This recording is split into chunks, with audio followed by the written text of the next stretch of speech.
حبايبنا وعشاق الكدراما الحلوين صلوا على طه الأمين. حكايتنا النهاردة دموية ومرعبة، وهي الجزء الثاني من لعبة الحبار اللي كلها مغامرة ومفارقات تحبس الأنفاس. وقبل ما نبدأ الحكاية أتمنى تشتركوا في القناة وتدعموا الملخص بلايك وتثبتوا حضوركم في الكومنتات، ويلا بينا نبدأ الحكاية. الملخص بيبدأ لما جيهون بيلف ظهره علشان يخرج من المطار، بس الراجل المقنع بيكلمه في التليفون وبيحذره إنه ملوش أي حتة يهرب فيها. وجيهون بيبص حواليه في كل مكان وهو متوتر، وبيحاول يشوف إذا كان في حد مراقبه وسط الزحمة، بس ما بيلاقيش أي حد واقف. طلب من الراجل المقنع يظهر نفسه ويبطل يتصرف زي الفار، بس الراجل المقنع رد عليه ببرود إنه كان المفروض يركب طيارته وإنه هيندم ندم عمره على القرار ده. جيهون ما فرقش معاه التهديد وساب خطة سفره خالص علشان يرجع على طول لسول، وأخد معاه مقص طول الطريق. فحص جسمه واكتشف إن في جهاز تتبع مزروع له ورا ودنه، وده اللي بيشرح إزاي الراجل المقنع كان نايم معاه في الخط وعامل عليه عين ومراقب كل نفس في أنفاسه. جيهون شال جهاز التعقب بالمقص، وفي الوقت ده المحقق اللي كان بيدور على أخوه المفقود جونجو بيطلع لسه عايش ومماتش، وصحي في سرير المستشفى وهو ضعيف ودايخ، وأمه بتنادي الدكاترة بسرعة علشان يلحقوه ويتكفلوا بيه، وهو بيهمس باسم أخوه الخاين إنهو. وفي لقطة سريعة بعد سنين بنشوف جونجو دلوقتي وهو شغال ضابط دورية غلبان بعد ما ساب اسم الجرايم الكبيرة واللعبة وسعت منه على الآخر. ومديره في الشغل بيحاول يقنعه يرجع للقسم تاني، بس جونجو بيبقى مقهور وزعلان علشان كل الأدلة اللي جمعها بما فيها تليفونه وتفاصيل الألعاب وكبار الشخصيات اللي طارت وفص ملح وداب في ثواني. مديره سأله إذا كان فاكر مين اللي ضربه بالرصاص، بس جونجو عمل عبيط وقال إنه مش فاكر أي حاجة. بعد ما ساب مديره، جونجو قعد يسترجع لقطة المواجهة الصادمة اللي ضرب فيها أخوه وإنهو ضربه هو كمان بالرصاص ووقعه من فوق الجبل. في الوقت ده جيهون قاعد في أوضة فندق رخيصة ومعزولة، والبارانويا متمكنة منه بسبب كوابيس اللعبة الملعونة، وبقى مهووس بإنه يلاقي الراجل الوسيم اللي بيلعب الكروت وبيجند الناس في محطات المترو. فراح مأجر بلطجي اسمه السيد كيم وزميله واق علشان يدوروا في كل محطات المترو. ورغم مرور سنتين كاملين من البحث المستمر مفيش أي أثر للراجل، بس جيهون مخه ناشف ورافض يرفع الراية البيضة خالص. وعلشان يوسع دايرة البحث ويحمس العصابة، جيهون عرض مكافأة ضخمة جدا قيمتها 1,5 مليار، والموضوع ده خلاهم يتحركوا بجد. وفي الناحية التانية جونجو شارك كابتن المركب اللي أنقذه لما اتصاب، وشغالين سوا من ساعتها في البحر علشان يلاقوا الجزيرة السرية، بس للأسف كل مجهودهم رايح في الفاضي. وفي عصابة السيد كيم ووك بيبقى شغال تدريب للرجالة علشان ازاي يتعرفوا على الراجل الوسيم وايه شكل الكارت اللي بيديه للناس. وبعدين وزعوا أفراد العصابة لمجموعات مختلفة علشان يغطوا كل الورديات، وبقوا يفحصوا كل محطة مترو وعينيهم في وسط راسهم. العصابة بتقلب المترو على الوسيم، وجونجو والكابتن بيدوروا في البحر على الجزيرة اللي بتتعمل فيها اللعبة، والمصيدة الكبيرة اللي شغالة دي أثمرت أخيرا ومجهودهم اتكلل بالنجاح. السيد كيم وواك لمحوا الراجل واقف في محطة المترو وهو بيصطاد زبون جديد وبيلعب معاه لعبة الكروت، ومشوا وراه من سكات لحد ما وصلوا الحديقة كلها ناس غلابة ومشردين، والراجل عمال يغري الناس بإنهم يختاروا بين رغيف عيش وتذكرة اليانصيب. الأغبياء اختاروا الوهم وتذكرة اليانصيب، وده خلى الراجل يدمر رغيف العيش ويدوس عليه في مشهد يقرف ويعكس مدى قلة الإنسانية وقلة الأصل، وإن حب الفلوس ممكن يطغى على أي حاجة. جيهون جاله التليفون وجري على الحديقة، بس وقفه ضابط مرور، وسبحان الله طلع واحد منهم هو المحقق جونجو بشحمه ولحمه. جونجو اللي كان خلاص هييأس ويرمي الفوطة، روحه ردت فيه واتجددت أماله لما شاف جيهون قدامه. في الوقت ده السيد كيم وواك تتبعوا الراجل ومشوا وراه لحد حارة سد، وقرروا ينقضوا عليه وياكلوه، بس هو طلع فتوة وضربهم. جيهون بعد كده وصل للحارة ملقاش صريخ ابن يومين، وطلع المجند رابط السيد كيم وواك في أوضة وبدأ معاهم لعبة وحشة من حجر ورقة مقص، بس بطريقة الرولت الروسي، يعني الخسران هيموت فورا. للأسف السيد كيم حظه كان فقر وتنفذ فيه حكم الموت برصاصة في دماغه، وواك من كتر الرعب اعترف وفضفض بكل حاجة عن جيهون. والمجند اللي عرف السكة وبقى واعي بوجود جيهون واجهه فجأة جوه أوضته في الفندق، وجيهون حاول يهدد المنظمة ويتهم المجند بقلة التعاطف مع رعب الألعاب، بس المجند شاركه قصته المؤلمة وكشف إنه اتحط في اختيار بين عيلته وشغله، وفي الآخر قتل أبوه بنفسه. جيهون كان منشف قلبه ما تأثرش بالقصة وهاجم الألعاب وعدم إنسانيتها، فالمجند اقترح يحلوا الموضوع برولة روس يتخلص الليلة، ومن غير ما يعرفوا جونجو كان لسه واصل للفندق وعمال يفرك وراهم، واللعبة بدأت والمجند أخيرا خسر. وبابتسامة تسد النفس وتقشعر لها الأبدان، المجند سحب الزناد وخلص على حياته بنفسه وطار في الهوا في ثواني. صوت الطلقة رن بره الفندق وجيهون ما كدبش خبر وهجم على جثة المجند وقعد يفتش في جيوبه علشان يلاقي كارت الدعوة اللعين. وفي نفس اللحظة دي جونجو اقتحم الفندق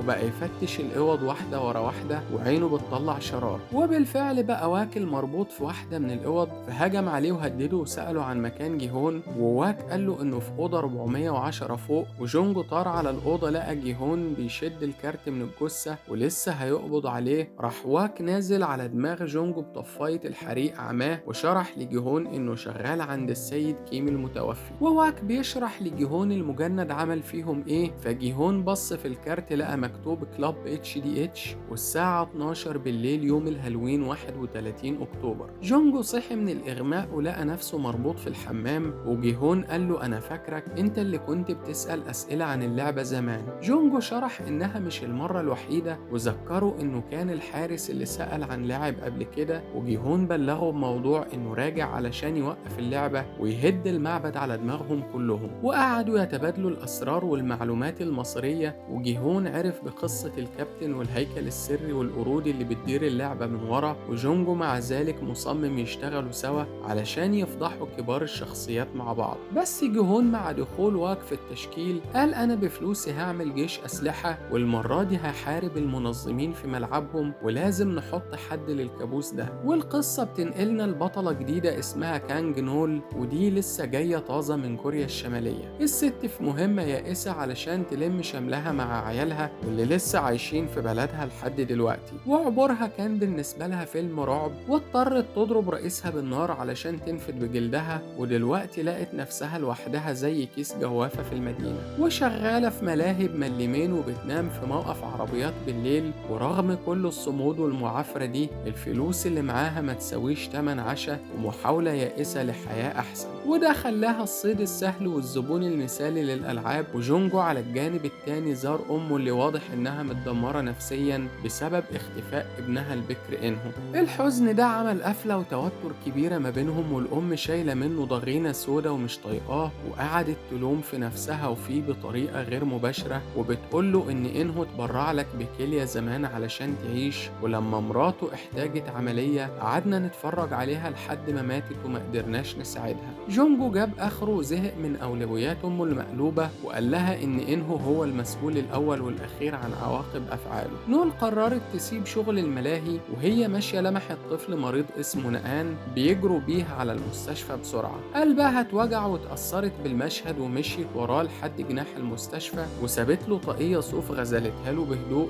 ولمست إيده واختفت في الضلمة. في الوقت ده جيهون مكمل في خطته الشيطانية وركب سنة جديدة وزرع جواها جهاز تتبع علشان يفضل سابق الأعداء بخطوة، وجمع شلة بلطجية مع واك وبقوا جاهزين للمعركة الكبيرة والمواجهة الشاملة في النادي ليلة الهالوين. بس تصميم جيهون كان متلون بالصراعات الشخصية، خصوصا لما فشل يتواصل مع بنته في مكالمة تليفون باردة ومحرجة، وبان إن نول هي كمان استلمت كارت اللعبة، وده السبب الحقيقي اللي خلاها تسيب الشغلانة. وليلة الهالوين جت وجونجو نصب كمين للنادي ولمح كام واحد لابس البدلة الوردية الملعونة وسط الزحمة. جوه النادي الفوضى قامت وواحد مقنع صعق واك بالكهرباء ونيمه مكانه وخلاه يغمى عليه فورا. جيهون اتسحب بره واترمى على عربية ليموزين متينة، وجوه سمع صوت الراجل المقنع الكبير من سماعة خنزير ذهب، وجيهون قعد يصرخ ويطالب ان الالعاب تتوقف خالص، بس مناشداته اترفضت ببرود، والراجل المقنع قعد يرصله الاسباب ان اللعبة دي ما بتوقفش. وجونجو معرفش يحصل الليموزين وخلى رجالته يطردوها، بس المنظمين كانوا قاعدين ليهم على الأسطح بقناصات وضربوا عربيات البوليس وبوظوا لهم المطاردة ونجحوا يوقفوهم والتانيين يفلتوا بجلدهم. والسلطات ما كانتش في أحسن أحوالها والخيارات كانت بتقل قدامها، وجيهون أخد قرار جريء وانتحاري وطلب إنه يدخل الألعاب تاني بنفسه. والمقنع وافق وفتح غاز في العربية، وجيهون غاب عن الوعي، وجيهون مش عارف إن الراجل المقنع كان قاعد في الكرسي اللي قدامه وبيتفرج عليه وبيضحك في سر. قصة كانج نول أخدت منعطف أحلك، وبدل ما تدخل كالعادة لاعبة دخلت جندي من المعسكر بتاع المقنعين، ولبست البدلة الوردية المألوفة وجهزت نفسها وانضمت للعساكر في أرضية فاضية فيها عربيات شحن واقفة، وركبت الشاحنة وجهزت نفسها للتحديات المميتة الجاية. واك وجونجو وباقي العصابة نزلوا المينا يراقبوا ويشحنوا المراكب المألوفة مع الصياد الخاين، وجونجو لمح إن واك قلقان وسأله إذا كان جيهون هيكون كويس، فجونجو طمنه وقال له لو المنظمين عايزين يقتلوه ما كانوش تعبوا نفسهم وخدوه الجزيرة اللي اللعبة بتتعمل فيها من جديد. وبجهاز التتبع اللي زرعه في جيهون قعدوا يتتبعوا الإشارة بكل يأس علشان يوصلوا له قبل ما الفاس تقع في الراس ويبقى الوقت متأخر جدا. جيهون صحي لقى نفسه في السكن المألوف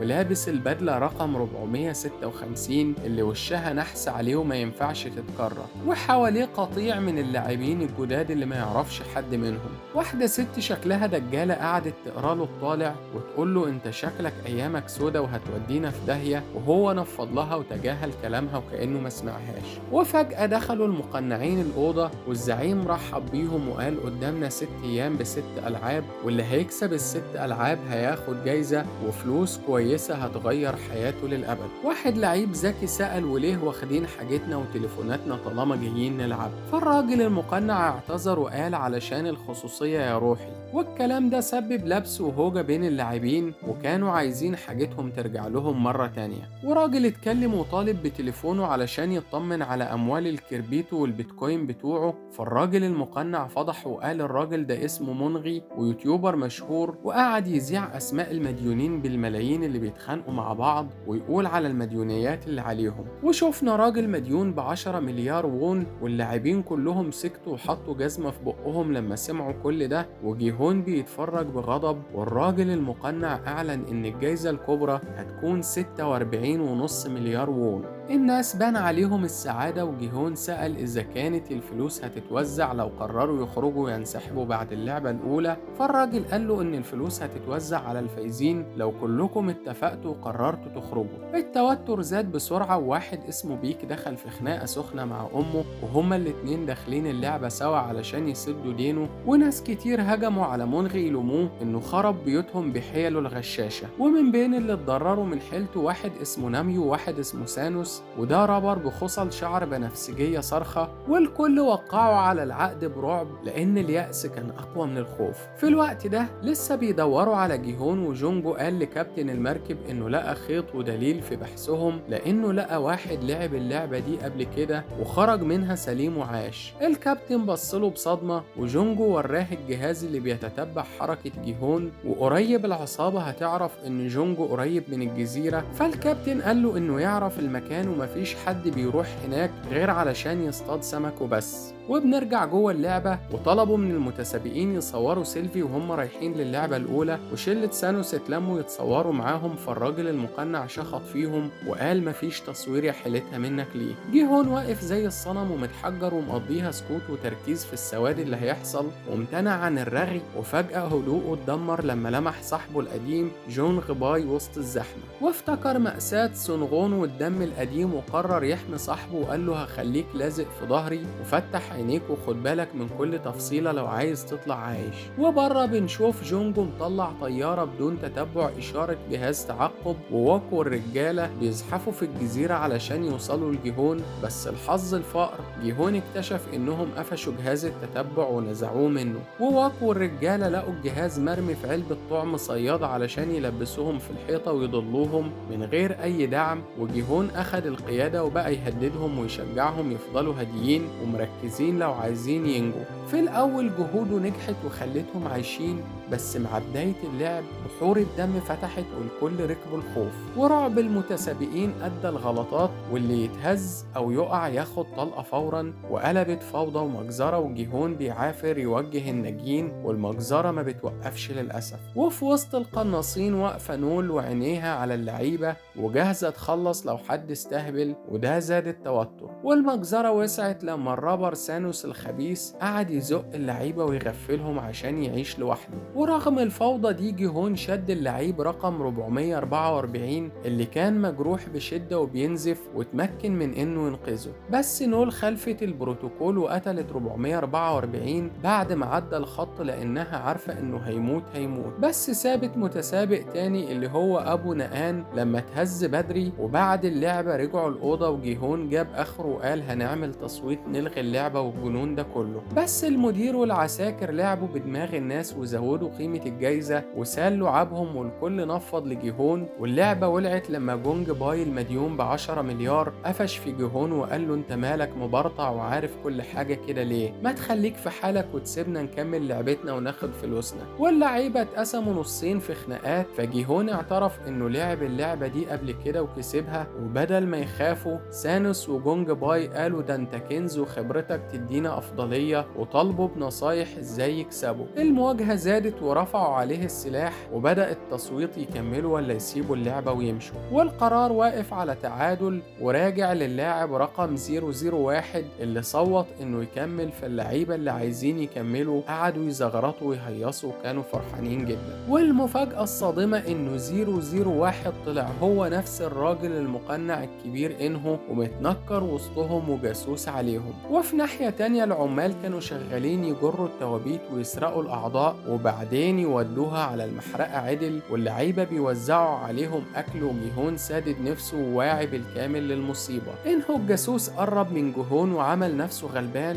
وقال أنا كنت هنسحب بس لما شفتك كسبت قبل كده قلت لازم أكمل اللعبة مين عارف مش يمكن. جيهون شك فيه بس قال له عن الألعاب وتوقع اللعبة الجاية تكون دالونا ووعدهم يغششهم لو طلعت هي. وطبعا انهو جاهز يخرب دماغه. وفي الوقت ده يونج سيك واقفة مع واحدة حامل اسمها جون هي وقاعدة مرعوبة من اللي ممكن يحصل. وكشفت انها داية توليد وعارفة ان جون هي حامل. ومن غير ما يعرف هوية انهو جيهون دخل في حوار قفش وتوتر معاه وانهو سأله طيرت الفلوس القديمة فين. فجيهون قال له دي مش فلوسي علشان اصرفها. وقعدوا يتفلسفوا في الاخلاق والانسحاب بين اكس واو. وجنب جيهون ظهر لعيب اسمه كانج دي هو وده كان ضابط بحرية سابق وطلع زميل للعيب تاني اسمه يونجاي. والمارينز القدام قعدوا يضحكوا ويفكوا التوتر شوية. وفي حتة تانية سانوس وناميو نازلين ضرب وتريقة في مينج النصاب لحد ما انهو اتدخل وأدبهم ولم الليلة لصالحه. بالليل انهو قعد يفضفض لجيهون بكدبه وقال مراتي عندها تليف كبدي ومحتاجة كبد جديد وحامل والمستشفى قالوا نزلوه لكن هي كانت رافضة تعمل عملية إجهاض. وقال له اضطريت اخد رشوة واضطردت واللعبة دي أمل الوحيد. وجيهون مش عارف يصدقه ولا لأ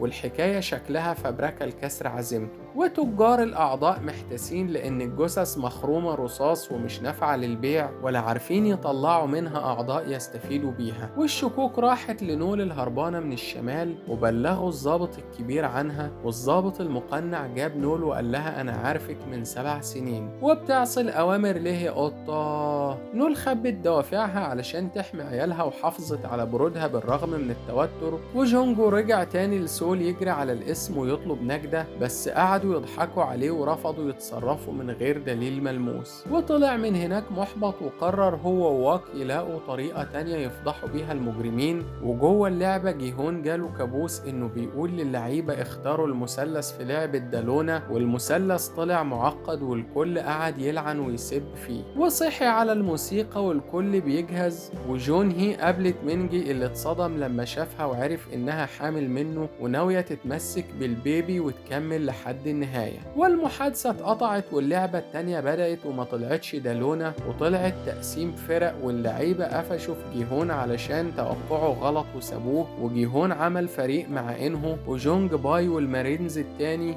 وجون هي الحامل عيطت لهم ودخلت معاهم كعنصر أخير. واسم اللعبة الخماسي بأرجل 6 ودي بيربطوا فيها رجليهم وبيمشوا 5 ألعاب صغيرة مسافة 10 متر والتكتيك متظبط بالثانية. واللعبة بدأت والكل بيدرس الخطوات، وفوضى حصلت لما أول مجموعة ماتت لأنهم ما خلصوش في الوقت المحدد. ونول المقنعة لمحته لسه بيرفض وراحت مدياله طلقة في دماغه تأكيدا للقتل. والجولة التانية بدأت وفريق تشانجو المتحولة ومعاها أم ييكو يونج مي والدجالة، وهيجو شجعتهم وبقت كابتن فريق المنبوذين. ورغم إن لعبة القمة الدوارة كانت مستحيلة، كسبوا هيصوا والكل أخد أمل، والألعاب صفت على فرق أخيرة منهم فريق جيهون وفريق عشوائي، وجوني كسبت لعبتها من أول قشة. وديهو وجونج باي كسبوا، بس إنهو كان صعب عليه يوصل للقمة وكان هيموتهم، وظبطت معاه في آخر دقيقة. جيهون كسب جولته وفريقه نجا ورجعوا السكن، وشلة سانوس قعدوا، وناميو بيؤمر منسو الخجول يعد الباقيين. فالبنت شخطت فيه وقالت إن المقنعين هيقولوا لنا، وسانوس هداهم وقال لهم لموا الدور وبلاش مشاكل.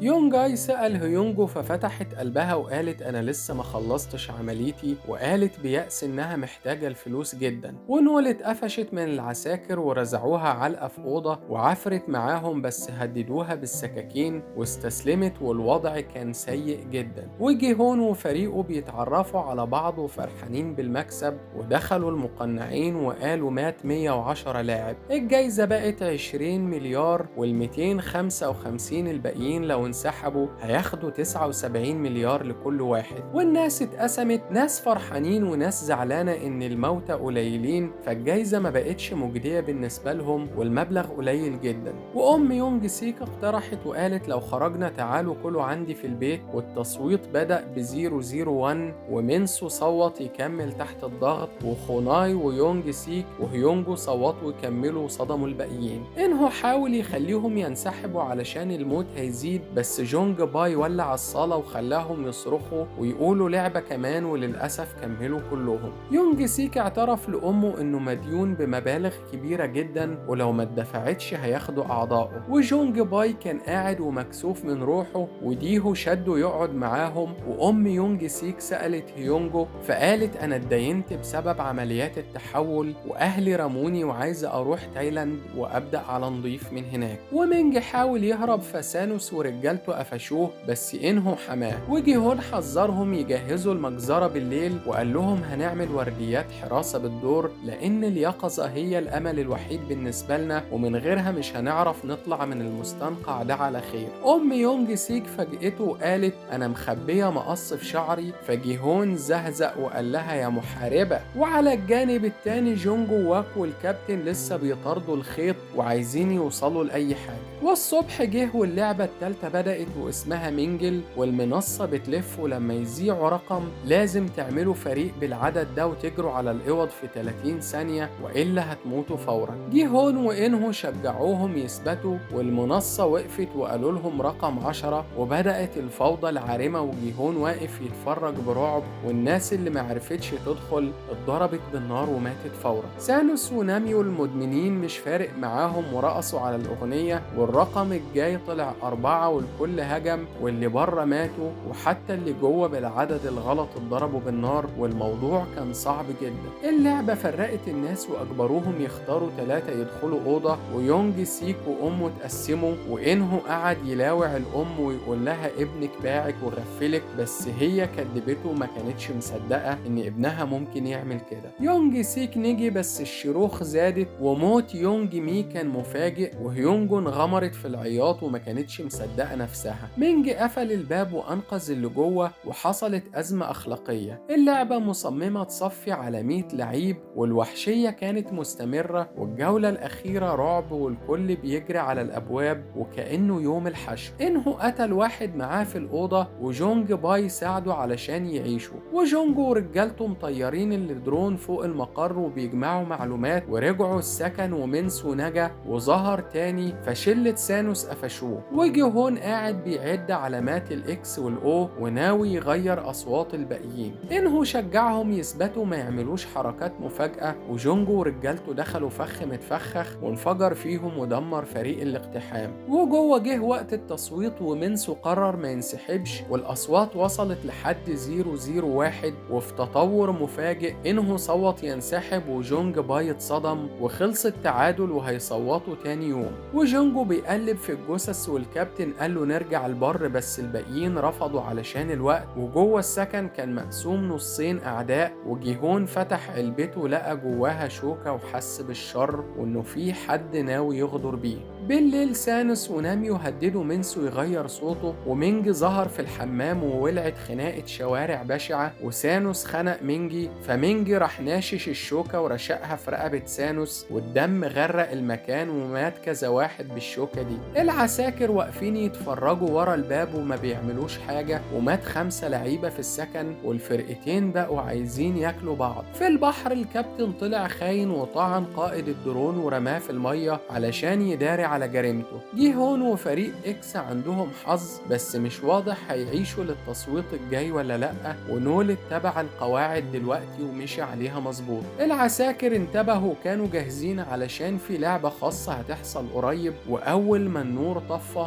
جيهون خلى فريقه يستخبوا تحت سرايرهم علشان يتجنبوا انهم يكونوا مكشوفين، بس فوضى حصلت لما فريق او هجم بالسكاكين وطعنوا في باقي زمايلهم من غير تمييز. جيهون ضحى بحاجة صغيرة علشان يداري خطتهم، ومينسو رمى ازازة من فوق نبهت الحراس فدخلوا وسيطروا على الوضع. ودي اللحظة اللي جيهون مستنيها، وهجموا على العساكر وقلبوهم واخدوا اسلحتهم ولموا ذخيرة، وكانوا ناويين يقتحموا غرفة التحكم ويهددوا اللعيبة. جونج باي أقنع المترددين يشاركوا معاهم راديو والجندي الأسير، وخرجوا يهجموا، وفي السكة الأسير مات في ضرب النار، وجيهون لطش قناع جندي واختفى وسطهم وانفصل وقرر يكمل المهمة. جيهون وجونج باي دخلوا منطقة الإدارة البنفسجية وصفوا الحراس، وديهو رجع يجيب ذخيرة ومخازن تانية لأنها قلت جدا، وإنه قابل جيهون وادعى إن في سكة خروج، وجيهون اداله شريط رصاص، وإنه مشي مع 2 من الرجالة، وديهو جاله صدمة وساب المجموعة ورفض يكمل، وهيونجو شكت ورجعت السكن. وفي الممر البنفسجي إنه خان المتمردين وضربهم في ظهرهم، وقال لجيهون في اللاسلكي إنهم كلهم اتقتلوا، والكلام ده كان كذب مش حقيقة.